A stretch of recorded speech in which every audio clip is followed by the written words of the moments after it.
Bonjour à tous, bienvenue à Roland-Garros 2021.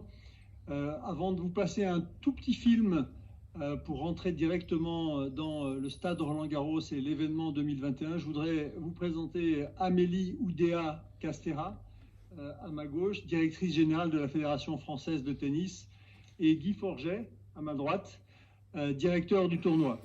Ravi d'être avec eux et de représenter trois anciens joueurs de tennis professionnels à la direction du tournoi de Roland-Garros.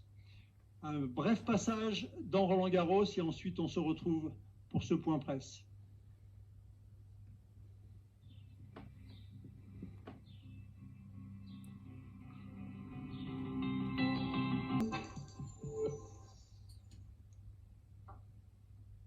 Et voilà, on est rentré dans le stade, on rentrera bientôt dans l'événement et dans le tournoi 2021.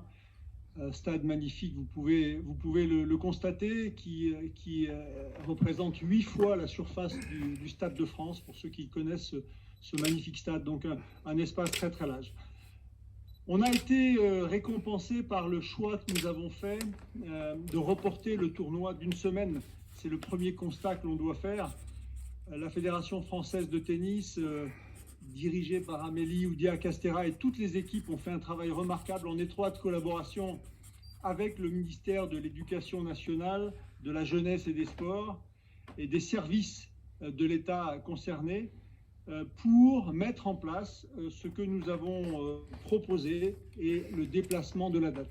Je veux saluer ici, aujourd'hui, mes collègues, les présidents des tournois des Grands Chelems, l'ATP, la WTA, l'ITF, qui nous ont soutenus dans cette démarche et qui s'est fait en étroite collaboration. Dans ce contexte de report du tournoi, nous avions deux objectifs majeurs. Le premier était d'accueillir le plus grand nombre de spectateurs pour nos joueurs, pour nos joueuses, pour avoir le spectacle le plus qualitatif possible.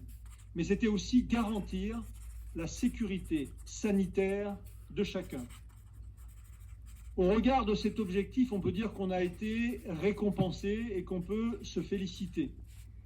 Je souhaite aujourd'hui remercier les différents ministères, les services du préfet qui ont été à notre écoute et avec qui nous avons travaillé non seulement pour le tournoi, mais aussi pour ce fleuron du patrimoine français. Nous avons déployé une énergie énorme au sein de nos équipes et je souhaite ici saluer toutes les équipes de la Fédération française de tennis. Amélie Oudéa Castéra vous présentera tout à l'heure les différents dispositifs que nous avons mis en place. Roland-Garros, c'est un grand tournoi, mais c'est aussi le poumon économique du tennis français.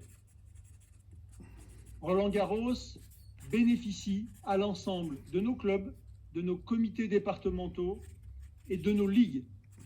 Notre mission est aussi de promouvoir la jeunesse, la santé, le plaisir, la convivialité au travers de la pratique du sport. Roland-Garros sera le premier événement du printemps, le retour du public dans nos stades, et nous avons la chance d'imaginer que nous aurons une quinzaine extraordinaire. Ce stade de Roland-Garros, comme vous l'avez rapidement vu, a été métamorphosé. Ce patrimoine de la France, après 6 années de travaux gigantesques, est le stade maintenant achevé, plus arboreux, plus spacieux, plus moderne. Théâtre de combats épiques sur terre battue qui ont sacré les Evert, Navratilova, Williams, Graf, Pierce, Borg, Noah, Nadal et j'en passe. Des marqueurs forts de l'histoire comme cette nouvelle structure que vous pouvez découvrir aujourd'hui, structure de Roland-Garros. Les différentes constructions aux architectures signées montrent à quel point notre stade est à la fois empreint d'histoire, mais aussi tourné vers le futur. Roland-Garros est le symbole fort de la réussite, de l'évolution, de l'adaptabilité, et il fait rayonner la France dans le monde entier. Alors les nouveautés, vous allez les découvrir cette année. La découverte d'une grande allée pour les spectateurs, le parvis de l'aviateur, Roland-Garros, de nouveaux espaces paysagers qui visent à favoriser la fluidité au sein du stade, le jardin des mousquetaires, les deux derniers cours 6 et 8 qui finaliseront la réfection de l'ensemble des terrains annexes.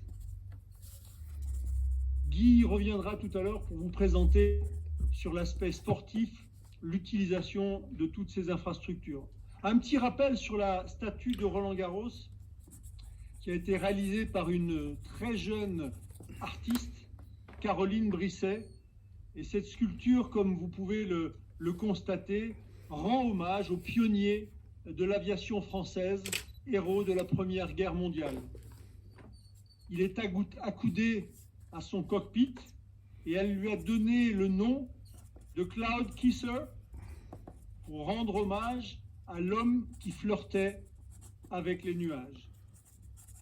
L'avenir, c'est un stade qui va continuer à s'écrire et à s'enrichir, notamment avec les Jeux olympiques et paralympiques de Paris en 2024.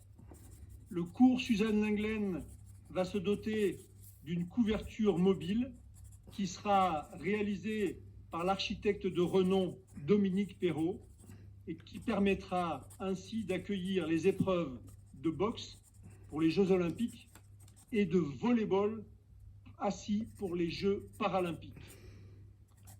Le tournoi de Roland-Garros est aussi engagé pour l'environnement, mais pas uniquement. Nous vous donnons rendez-vous le 5 juin pour la journée mondiale de l'environnement et nous vous présenterons l'ensemble des actions qui sont menées depuis des années par le tournoi de Roland-Garros.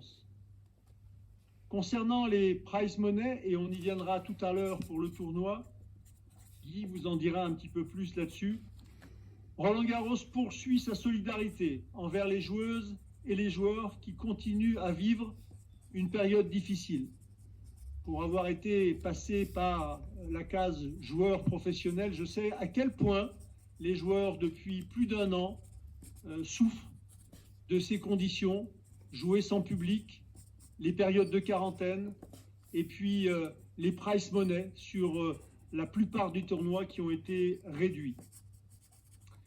Du padel à Roland-Garros, le tournoi va accueillir à partir du 30 mai un terrain de paddle qui sera installé un tout petit peu plus tard, probablement pour faire la promotion de ce sport. Une nouvelle ère va s'ouvrir dans le stade Roland-Garros qui ne vivra pas seulement 3 semaines dans l'année, mais qui sera amené à accueillir d'autres événements. Je vais donc laisser maintenant la parole à Amélie Oudéa Castéra, donc directrice générale de la Fédération, qui va vous présenter les conditions générales d'organisation du tournoi 2021.